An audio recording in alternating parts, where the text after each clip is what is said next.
नमस्कार साथियों, मैं पवन कुमार शर्मा पवन की पाठशाला से आपके लिए लेकर आया हूँ एक नया टॉपिक क्रियात्मक अनुसंधान। और क्रियात्मक अनुसंधान और मौलिक अनुसंधान में 10 महत्वपूर्ण अंतर देखिएगा मेरे साथ कितने महत्वपूर्ण अंतर हैं। और आरपीएससी हर बार एक सवाल क्रियात्मक अनुसंधान और मौलिक अनुसंधान के बीच अंतर से पूछ ही लेती है। देखिए,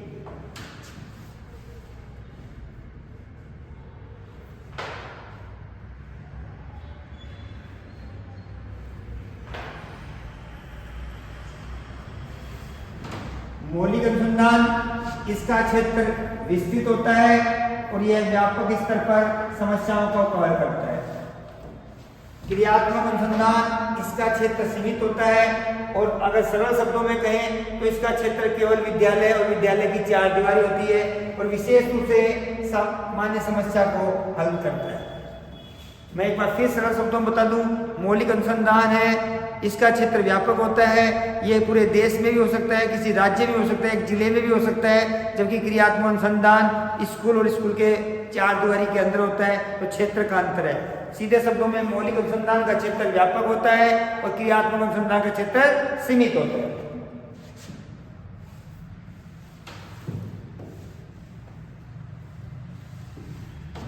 दूसरा देखिए, मौलिक अनुसंधान इसका संबंध भौतिक विज्ञान और वैज्ञानिक विषयों से होता है, जबकि क्रियात्मक अनुसंधान इसका सीधा संबंध सामाजिक विज्ञान और विशेषकर शिक्षा के क्षेत्र से होता है। स्पेशली हम कह सकते हैं कि शिक्षा के क्षेत्र से क्रियात्मक अनुसंधान का सीधा संबंध होता है और मौलिक अनुसंधान का संबंध भौतिक विज्ञान से होता है। ये तुम्हारा दूसरा अंतर होगा।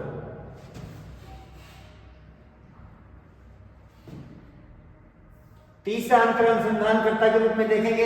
मौलिक अनुसंधान में यह कार्य विशेषज्ञों द्वारा किया जाता है। स्पेशल लोग होते हैं, स्पेशलिस्ट लोग होते हैं जो मौलिक अनुसंधान करते हैं। 3 या 4 साल लगती है और हमारे यहाँ मौलिक अनुसंधान के बजाय क्रियात्मक अनुसंधान स्कूल में होता है। इसमें सामान्य शिक्षक, प्रधानाचार्य, प्रबंधक, इसी प्रकार के लोग क्रियात्मक अनुसंधान में हिस्सा लेते हैं और ये कार्य प्रणाली में सुधार के लिए होता है विद्यालय की स्पेशल रूप से। अगला अंतर आर्थिक सहायता। देखिए, मौलिक अनुसंधान में एनसीईआरटी, यूजीसी या अन्य कोई सामाजिक संगठन आर्थिक सहायता देता है किसी करने वाले को, अनुसंधान करने वाले को। जबकि हमारे यहाँ विद्यालयों में क्रियात्मक अनुसंधान में किसी प्रकार की आर्थिक सहायता उपलब्ध नहीं होती है। जो भी पैसा लगता है किसी के लिए, अनुसंधान के लिए, वो सारा का सारा पैसा अध्यापक या प्रधानाचार्य के द्वारा खर्च किया जाता है। तो आर्थिक सहायता के महत्वपूर्ण अंतर है। इसके अलावा देखिए, अगला जो बिंदु है न्याय दर्श। न्याय दर्श को अंग्रेजी में सैंपलिंग कहते हैं। सैंपलिंग का मतलब किन किन लोगों पर आप प्रश्नोत्तरी के द्वारा, अवलोकन के द्वारा, जांच के द्वारा, इंटरव्यू लेने के बाद जांच कर रहे हो, तो न्याय दर्श सैंपलिंग बोलता है। तो मौलिक अनुसंधान में न्याय दर्श बड़ा होता है क्योंकि ये एक जिले के बराबर स्थिति में मौलिक अनुसंधान हो सकता है, एक राज्य की स्थिति में मौलिक अनुसंधान हो सकता है, एक राष्ट्र के बराबर मौलिक अनुसंधान हो सकता है। इसलिए इसका जो सैंपलिंग होगा, न्याय दर्श होगा, वो बड़ा होगा। जबकि क्रियात्मक अनुसंधान में न्याय दर्श छोटा होता है। मान लीजिए आप एक कक्षा 6 के बालकों को हिंदी वर्तनी की या शुद्धि के बारे में मौलिक अनुसंधान कर रहे हैं, तो कक्षा 6 में 30 से 40 बालक होते हैं, तो इसमें न्याय दर्श होगा वो बिल्कुल छोटा हो जाता है। जबकि क्रियात्मक अनुसंधान में न्याय दर्श बड़ा होता है। अगला देखिए, उद्देश्य। यह बहुत महत्वपूर्ण है, यहां से बार बार प्रश्न आता है। मौलिक अनुसंधान का उद्देश्य सिद्धांत निर्माण है, सामान्यीकरण है। सामान्यीकरण को अंग्रेजी में जनरलाइजेशन कहते हैं। सिद्धांत, जब मौलिक अनुसंधान करते हैं तो एक सिद्धांत बन जाता है और वो सिद्धांत यूनिवर्सल होता है। इंग्लैंड का सिद्धांत हमारे यहाँ काम आएगा और हमारा सिद्धांत इंग्लैंड में काम आएगा। मौलिक अनुसंधान की ये महत्वपूर्ण विशेषता है। जबकि क्रियात्मक अनुसंधान का मुख्य उद्देश्य विद्यालय की कार्यप्रणाली में सुधार करना है।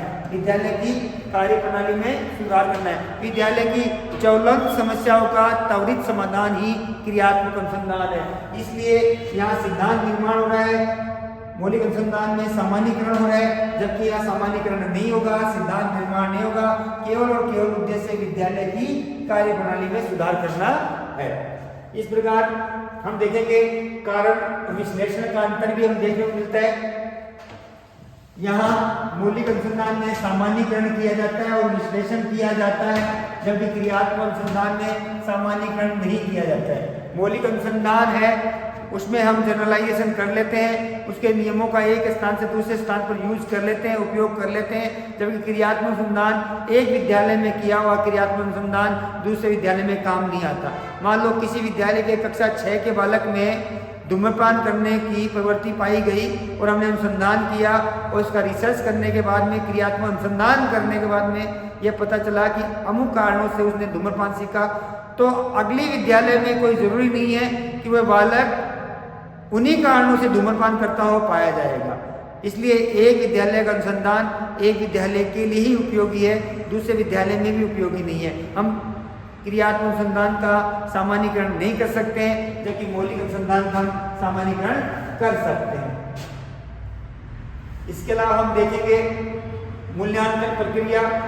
मूल्यांकन प्रक्रिया महत्वपूर्ण है। मौलिक अनुसंधान है वो बड़े एरिया पे होता है, बड़े क्षेत्र पे होता है। जब बड़े क्षेत्र पे होता है तो इसका विशेषज्ञों द्वारा मूल्यांकन किया जाता है। स्पेशलिस्ट लोग मूल्यांकन करते हैं किसी का अनुसंधान का, इसमें क्या है और कितना उपयोगी है। जबकि हमारा जो क्रियात्मक अनुसंधान है इसमें मूल्यांकन विद्यालय के भीतर ही स्थानीय लोगों द्वारा ही किया जाता है। विद्यालय की चार दीवारी के बाहर मूल्यांकन होता ही नहीं है, जबकि यहाँ किसी भी क्षेत्र से बाहर भी मूल्यांकन हो जाता है।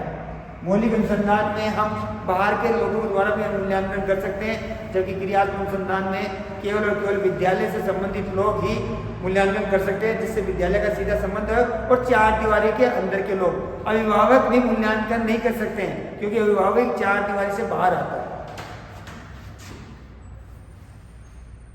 ये बहुत महत्वपूर्ण अंतर है। जब मौलिक अनुसंधान किया जाता है तो high statics mean median mode का उपयोग किया जाता है, जबकि क्रियात्मक अनुसंधान में सरल सांख्यिकी का उपयोग किया जाता है। क्योंकि क्रियात्मक अनुसंधान करने वाला व्यक्ति बीएसटीसी वाला हो सकता है, बीएड वाला हो सकता है, उसकी योग्यता यही है, इसलिए इसको सरल सांख्यिकी का उपयोग करके इसको सरल बनाया गया है, मृदुल बनाया गया है, ताकि हर व्यक्ति क्रियात्मक अनुसंधान कर सके। यहाँ उच्च स्तरीय सांख्यिकी प्रयोग होती है, जबकि क्रियात्मक अनुसंधान में सरल सांख्यिकी का प्रयोग किया जाता है। ये बहुत महत्वपूर्ण अंतर है। परिकल्पना हाइपोथेसिस। मौलिक अनुसंधान में जो परिकल्पना होती है पूर्व के अनुसंधान से भी ली जा सकती है, अगर दोनों अनुसंधान का टॉपिक सेम है। इसके अलावा अपने अनुभव से भी ली जा सकती है, और जो परिकल्पना का निर्माण अनेक तरीकों से किया जा सकता है और पूर्व अनुसंधानों का भी उपयोग किया जा सकता है। जबकि क्रियात्मक अनुसंधान में पूर्व के अनुसंधान उपयोग में नहीं आते हैं और क्रियात्मक अनुसंधान में पूर्व अनुसंधान का प्रयोग नहीं किया जाता तथा एक समय में केवल एक परिकल्पना पर ही कार्य किया जाता है। मान लीजिए एक विद्यालय में एक बालक चोरी करता है तो आप परिकल्पना करेंगे, परिकल्पना होगी वो ज्ञात से अज्ञात की ओर होगी, परिकल्पना होगी वो ज्ञात से अज्ञात की होगी। पहले हम उन कारणों को जानेंगे जो ज्ञात है। चोरी करने का हो सकता है एक कारण है कि साथी बच्चे द्वारा चोरी की जा रही है, उससे वह उस आदत को सीख गया है, तो हम परिकल्पना करेंगे। परिकल्पना करने के बाद सत्य और तथ्य जांच कर उस परिकल्पना को ज्ञात से अज्ञात की ओर ले जाएंगे और निष्कर्ष की ओर पहुंचेंगे। साथियों, ये 10 महत्वपूर्ण अंतर थे क्रियात्मक अनुसंधान और मौलिक अनुसंधान में। अब हम देखते हैं कुछ महत्वपूर्ण क्वेश्चन क्रियात्मक अनुसंधान से संबंधित।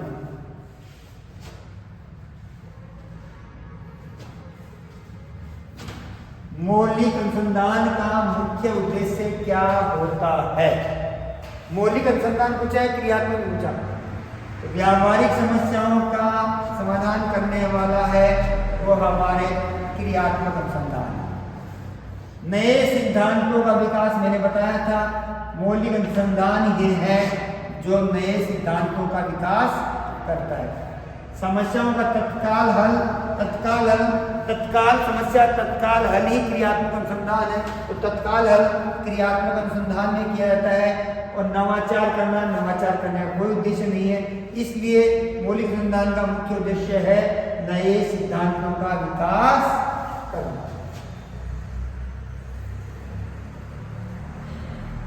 दूसरा क्वेश्चन देखिए साथियों, निम्नलिखित में से कौन सा अनुसंधान शिक्षण प्रक्रिया के सुधार पर केंद्रित होता है। तो शिक्षण प्रक्रिया के सुधार पर एकमात्र अनुसंधान होता है, वो होता है क्रियात्मक अनुसंधान। तो शिक्षण प्रक्रिया लिख दिया तो हमारा मौलिक नहीं आएगा, सैद्धांतिक नहीं आएगा, मौलिक सैद्धांतिक सेम है दोनों, प्रायोगिक नहीं आएगा तो हमारा क्रियात्मक बच गया है। तो शैक्षणिक प्रक्रिया से सीधा सीधा संबंध क्रियात्मक अनुसंधान का होता है। अगला प्रश्न देखिए, कौन सा अनुसंधान शिक्षकों द्वारा अपनी कक्षा में तत्काल समस्याओं का समाधान करने हेतु किया जाता है। एक शिक्षक अपनी समस्याओं का तत्काल समाधान कर रहा है, इसका सीधा सीधा अर्थ है वह क्रियात्मक अनुसंधान कर रहा है। तो तत्काल समस्याओं का समाधान, यहाँ देखिए कक्षा है और तत्काल है, स्कूल की चार दीवारी के अंदर का मामला है, सीधा सीधा क्रियात्मक अनुसंधान इसका आंसर होगा।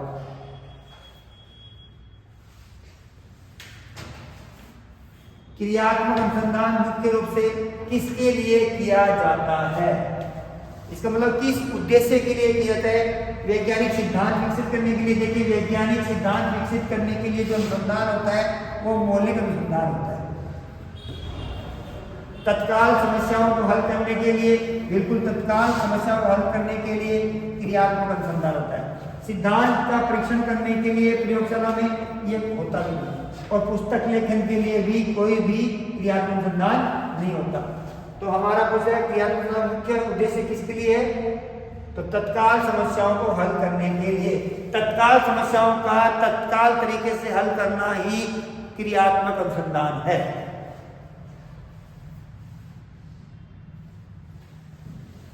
अगला प्रश्न देखिए, क्रियात्मक अनुसंधान का अधिकतर उपयोग किस क्षेत्र में किया जाता है? प्रयोगशाला के क्षेत्र में बिल्कुल नहीं, शैक्षिक संस्थानों द्वारा, अंतरिक्ष अनुसंधान में, चिकित्सा अनुसंधान में। चिकित्सा अनुसंधान में क्रियात्मक अनुसंधान नहीं होता, अंतरिक्ष में भी नहीं होता, केवल और शैक्षिक प्रगति के लिए, शैक्षिक समस्याओं के समाधान के लिए ही क्रियात्मक अनुसंधान होता है। अतः इसका उत्तर हो जाएगा शैक्षिक संस्थानों में क्रियात्मक अनुसंधान अधिकतर प्रयोग किया जाता है। अगला क्वेश्चन देखिए साथियों, निम्न में से कौन सा अनुसंधान व्यावहारिक समस्याओं को हल करने के लिए किया जाता है? कई समस्याएं हैं, व्यावहारिक समस्याएं हैं, या इसको हम कह सकते हैं संवेगात्मक समस्याएं। विद्यार्थी संवेगात्मक, संवेग, क्रोध आता है, झगड़ालू बालक है, इस प्रकार की समस्याओं को समाधान करने के लिए जो किया जाता है वो क्रियात्मक अनुसंधान होता है। इसलिए सीधा सीधा व्यावहारिक समस्याएं हमारी मौलिक अनुसंधान से नहीं होती हैं, सैद्धांतिक संधान से। व्यावहारिक समस्याएं सीधी सीधी क्रियात्मक अनुसंधान से संबंध होता है, इसलिए इसका सीधा सीधा उत्तर हो जाएगा क्रियात्मक अनुसंधान। और आज का ये अंतिम क्वेश्चन देखिए साथियों, मौलिक अनुसंधान का उदाहरण क्या हो सकता है? देखिए यहाँ मौलिक पूछ रहे हैं, बेसिक रिसर्च, और यहाँ है एक्शन रिसर्च। ये आपका क्रियात्मक अनुसंधान है, ये आपका मौलिक अनुसंधान है। मौलिक अनुसंधान का मुख्य कार्य है सिद्धांत निर्माण, सिद्धांत का निर्माण। तो अब देखिए कक्षा में छात्रों के अनुशासन की समस्या का पता लगाना, सीधा सीधा ये आपका क्रियात्मक अनुसंधान है। कक्षा हो गई, कक्षा की समस्या है, क्रियात्मक अनुसंधान है। न्यूटन की गति के नियमों की खोज, तो इसलिए न्यूटन की गति के नियमों की खोज सीधा सीधा मौलिक अनुसंधान है। शिक्षकों के प्रशिक्षण का कार्यक्रम का विश्लेषण, ये भी क्रियात्मक अनुसंधान है। और विद्यालय के परीक्षा परिणामों का अध्ययन, ये भी क्रियात्मक अनुसंधान है। तीन बिंदु विद्यालय संबंधित है और ये न्यूटन की गति है, इसका मतलब सीधा सीधा सिद्धांत निर्माण है। इसलिए मौलिक अनुसंधान का उदाहरण क्या हो सकता है? न्यूटन की गति के नियमों की खोज। साथियों ये 10 अंतर महत्वपूर्ण अंतर है, इनको आप देख लीजिए और देखने के बाद MCQs निकालिए। मौलिक अनुसंधान और क्रियात्मक अनुसंधान में एक क्वेश्चन RPSC द्वारा हर साल आता है। धन्यवाद, थैंक यू।